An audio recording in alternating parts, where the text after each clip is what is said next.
Hello everyone, हम लोग आज पढ़ेंगे बाइनरी रिलेशन के बारे में। तो बाइनरी रिलेशन होता क्या है, ये है उसका डेफिनेशन।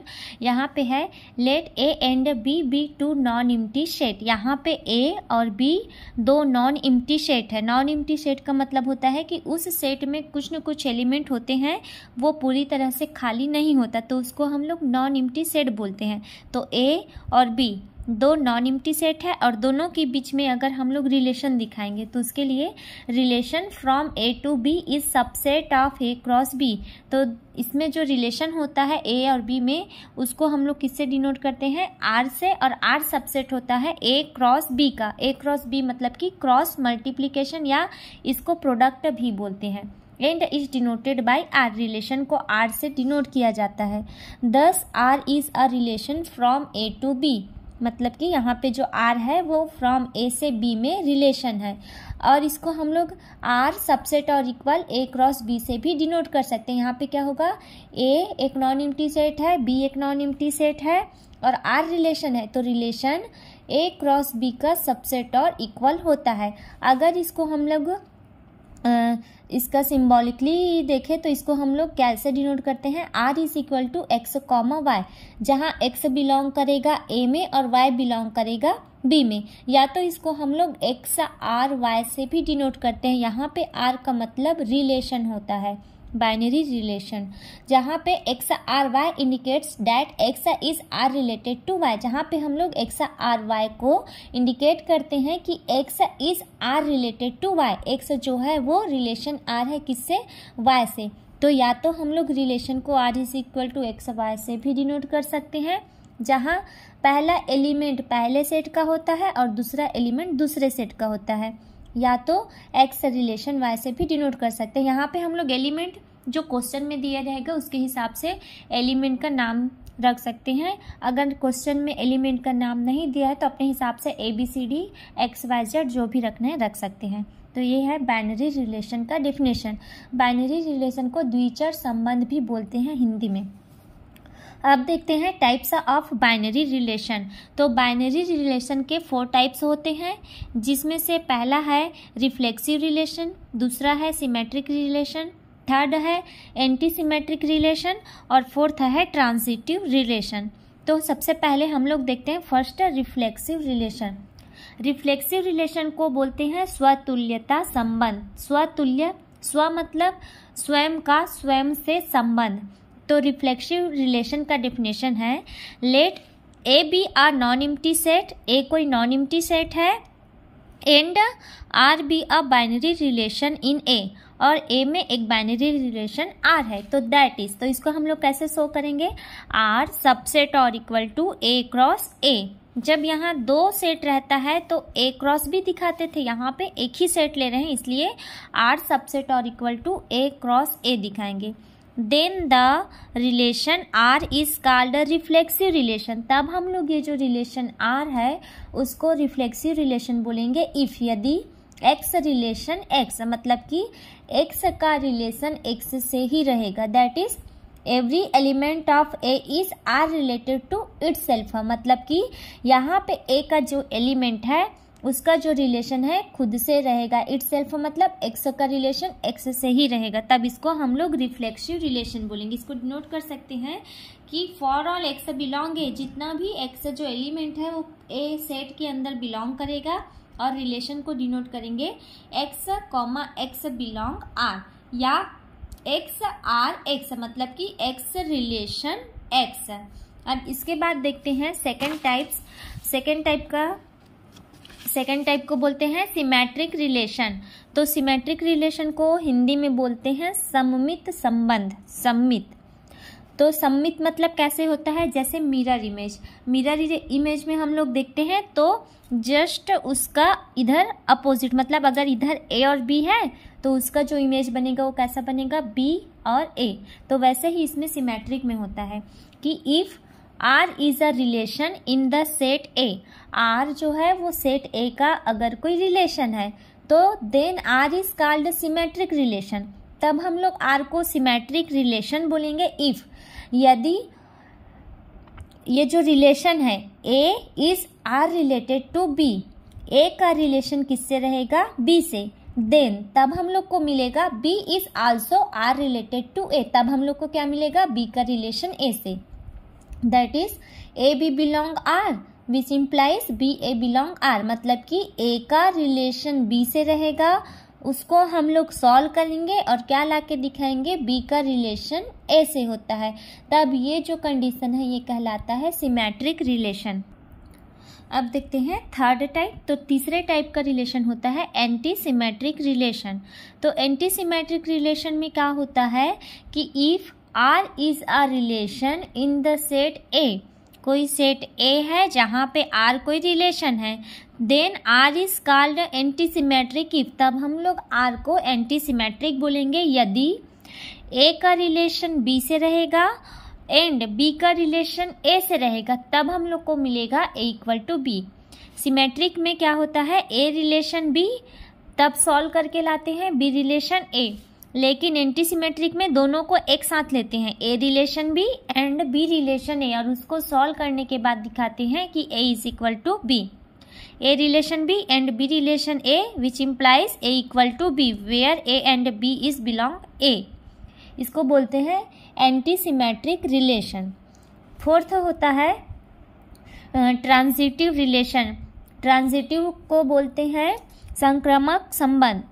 तो इसमें क्या होता है कि if R is a relation in the set A then R is called transitive relation, कोई सेट ए है तब वहाँ पे जो रिलेशन आर रहेगा उसको हम लोग ट्रांजिटिव रिलेशन बोलेंगे इफ, यदि A is R related to B, A का रिलेशन बी से रहेगा and B is R related to C और बी का रिलेशन सी से रहेगा, देन तब हम लोग को क्या प्राप्त होगा, A is also R related to C, मतलब कि अगर ए का रिलेशन बी से है और बी का रिलेशन सी से है तो हम लोग को क्या मिलेगा, A relation C, A R B and B R C, मतलब कि A related B and B related C which implies A relation C, where A B C belong है, जहाँ पे जो हम लोग small a small b small c जो element use कर रहे हैं उस सेट ए के अंदर का एलिमेंट रहेगा। तो इसको बोलते हैं ट्रांजिटिव रिलेशन। ट्रांजिटिव मतलब कि पहले का रिलेशन दूसरे से रहेगा और दूसरे का रिलेशन तीसरे से रहेगा, तब हम लोग को क्या मिलेगा, डायरेक्ट पहले का रिलेशन तीसरे से, तो इसको बोलते हैं ट्रांजिटिव रिलेशन। उसके बाद एक और टॉपिक रहेगा इसी के अंदर में, इक्विवेलेंस रिलेशन। तो इक्विवेलेंस रिलेशन होता क्या है कि let A be a non empty set, माना कि ए कोई नॉन एम्प्टी सेट है and R be a relation defined on A, और ए में एक रिलेशन आर को डिफाइन किए हैं, then R is said to be equivalence relation, तब हम लोग आर को इक्विवेलेंस रिलेशन बोलेंगे यदि ये तीन कंडीशन को सेटिस्फाई करता है।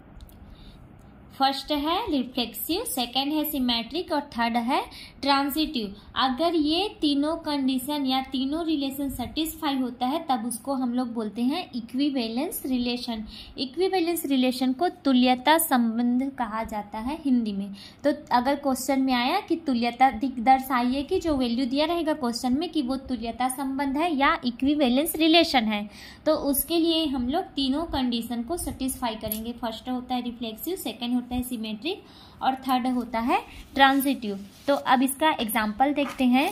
इसके एग्जाम्पल में है if R and S be equivalence relation in the set X. यहाँ पे क्या बोला है कि आर और एस दोनों एक्स के अंदर में दो इक्विवेलेंस रिलेशन है। पहले से ही बता दिए हैं कि आर भी इक्विवेलेंस रिलेशन है मतलब तुल्यता संबंध है और एस भी तुल्यता संबंध है। तो then prove that R intersection S is an equivalence relation in X. तब हम लोग को प्रूव करना है, सिद्ध करना है कि आर इंटरसेक्शन एस भी क्या होना चाहिए, इक्विवेलेंस रिलेशन होना चाहिए।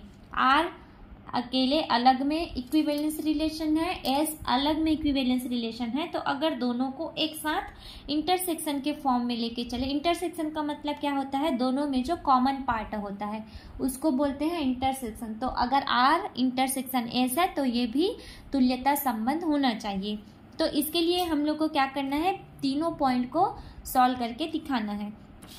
तो टू सॉल्यूशन में देखते हैं, to show that R intersection S is an equivalence relation we have to verify the properties of reflexivity, symmetry and transitive. मतलब कि यहाँ पे हम लोगों को आर इंटरसेक्शन एस को इक्विवेलेंस रिलेशन दिखाने के लिए तीन प्रॉपर्टी को सेटिस्फाई करना रहेगा। फर्स्ट होता है रिफ्लेक्सिव, सेकंड होता है सिमेट्रिक, थर्ड होता है ट्रांजिटिव। तो फर्स्ट प्रॉपर्टी को देखते हैं। क्योंकि इसमें क्वेश्चन में पहले ही बोल दिया है कि आर और एस क्या है, तुल्यता संबंध है, इक्विवेलेंस रिलेशन है, तो वो कंडीशन को सेटिस्फाई करता है क्योंकि पहले से बोल दिया है करके। तो अब दोनों को एक साथ लेके दिखाएंगे। तो since R and S both are reflexive, अगर ये इक्विवेलेंस है मतलब ये रिफ्लेक्सिव होगा ही होगा इन एक्स, एक्स में, because both are equivalence relation in X. तो आर और एस दोनों रिफ्लेक्सिव है क्योंकि ये तुल्यता संबंध है। तो 10 for each A belong A, तो अगर हम लोग एक एलिमेंट लेते हैं जो एक्स में बिलोंग करता है तो ए बिलोंग आर, मतलब कि ए का रिलेशन ए से होगा और वो कहाँ बिलोंग करेगा, आर में, और दूसरा ए का रिलेशन ए से होगा और वो कहाँ बिलोंग करेगा, एस में। तो ए और ए जो है वो आर में भी बिलोंग कर रहा है, ए और ए जो है वो एस में भी बिलोंग कर रहा है। जब कोई चीज दोनों में सेम वैल्यू बिलोंग करता है मतलब उसके इंटरसेक्शन में भी बिलोंग करेगा। तो hence for each A belong X, A belong R intersection S, मतलब कि ए का रिलेशन ए से रहेगा तो वो आर में भी है, एस में भी है, मतलब आर इंटरसेक्शन एस में भी रहेगा। तो R intersection S is reflexive. Second है सिमेट्री। सिमेट्री में क्या करेंगे, since R and S both are symmetric in X, R और एस जो है वो सिमेट्रिक है, क्योंकि ये दोनों कैसा रिलेशन है, इक्विवेलेंस रिलेशन है। तो 10 for any two elements A B belong X. अब हम लोग को सिमेट्रिक में कितने एलिमेंट चाहिए, 2 एलिमेंट। इसमें क्या दिखाते हैं, ए का रिलेशन बी से रहता है तो बी का रिलेशन ए से होगा। तो ए बी बिलोंग आर, अगर ए बी जो है वो आर में बिलोंग कर रहा है तो बी ए कहाँ बिलोंग करेगा, आर में। सेम ए बी अगर एस में बिलोंग कर रहा है तो बी ए कहाँ बिलोंग करेगा, एस में। तो अब हम लोग देखते हैं कि ए बी जो है वो आर में भी बिलोंग कर रहा है, ए बी जो है वो एस में भी बिलोंग कर रहा है, तो आर इंटरसेक्शन एस में भी बिलोंग करेगा। तो A B belong R intersection, तब हम लोग को क्या दिखाना रहेगा कि बी ए जो है वो आर इंटरसेक्शन एस में बिलोंग करना चाहिए। तो ए बी बिलोंग कर रहा है आर में, ए बी बिलोंग कर रहा है एस में, तो बी ए बिलोंग करेगा आर में और बी ए बिलोंग करेगा एस में। Hence B A belong R intersection S, मतलब कि यहाँ लेके चले कि ए बी जो है वो आर इंटरसेक्शन एस में बिलोंग कर रहा है, और यहाँ पे सॉल्व करके बताए कि बी ए भी आर इंटरसेक्शन एस में बिलोंग कर रहा है, मतलब कि R intersection S is symmetric, वो सममित है, सिमेट्रिक है, सममित है। थर्ड होता है ट्रांजिटिविटी। ट्रांजिटिव में क्या रहता है, फर्स्ट वाले का रिलेशन सेकंड वाले से और सेकंड वाले का रिलेशन थर्ड वाले से, तब हम लोग को बताना रहता है कि फर्स्ट का रिलेशन थर्ड से होता है। तो इसके लिए since R and S both are transitive in X, because both are equivalence relation, यहाँ पे आर और एस ट्रांजिटिव को सेटिस्फाई करेगा क्योंकि आर और एस तुल्यता संबंध है, इक्विवेलेंस रिलेशन है। अब इसके लिए हम लोग को 3 एलिमेंट चाहिए। तो A B C belong X, तो A B and B C belong R, तो ए सी भी कहाँ बिलोंग करेगा, आर में। Similarly A B and B C belong S, then A C belong S. अब ये अलग अलग A B B C R में है और A B B C S में है, तो ए बी और बी सी दोनों आर इंटरसेक्शन एस में भी होगा। तो hence for any 3 elements A B C belong X, A B and B C belong R intersection S, मतलब कि ए रिलेशन बी और बी रिलेशन सी दोनों किस में है, आर इंटरसेक्शन एस में। तो ए बी रिलेशन है और दूसरा रिलेशन बी सी है, दोनों आर में बिलोंग कर रहा है, और दोनों A B and B C S में बिलोंग कर रहा है, मतलब कि ए सी किस में बिलोंग करेगा, आर में, और ए सी किस में बिलोंग करेगा, एस में। ये दोनों में बिलोंग कर रहे हैं, मतलब कि दोनों के इंटरसेक्शन में भी बिलोंग करेगा, तो ए सी बिलोंग करेगा आर इंटरसेक्शन एस में।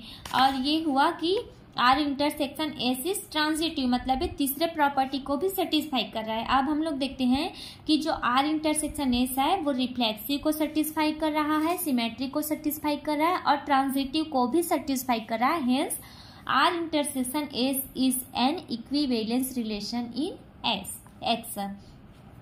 Thank you.